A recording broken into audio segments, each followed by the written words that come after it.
আমি শেয়ার বাজারে ব্যবসা করি, কিন্তু এই ব্যবসা হালাল হবে নাকি হারাম হবে আমি জানি না, একটু বুঝিয়ে বলবেন।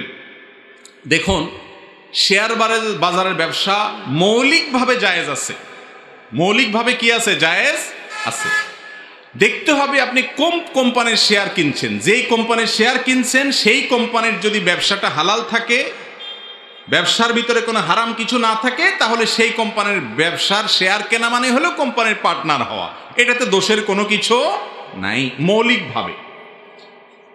ধরেন একটা কোম্পানি ইলেকট্রিক্যাল আইটেমের প্রোডাক্ট আবিষ্কার করে, উৎপাদন করে, ঔষধ উৎপাদন করে একটা কোম্পানি, আপনি সেই কোম্পানির শেয়ার কিনলেন। তাহলে তারা তো হারাম কিছু উৎপাদন করতেছে না, ভালো কিছু করতেছে। তো সেই কোম্পানির শেয়ার কিনছেন, তাদের ব্যবসার মৌলিক পলিসিতে হারাম তেমন কিছু নাই, আপনি সেই শেয়ার কিনতে পারবেন।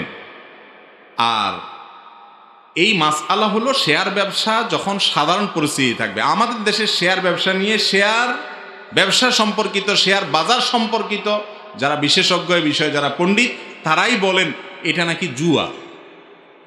তো এরকম যদি জুয়া টাইপ কিছু হয় তাহলে সেটা তো জায়েজ হওয়ার কারণ নাই।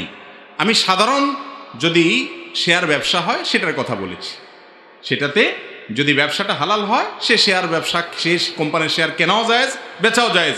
যে কোম্পানির ব্যবসা হারাম অথবা ব্যবসাতে হারাম কিছু আছে, সরাসরি হারামের সাথে সংশ্লেষ আছে, সেটার ব্যবসা, সেটার শেয়ার কেনাও জায়েজ নাই, বেচাও জায়েজ।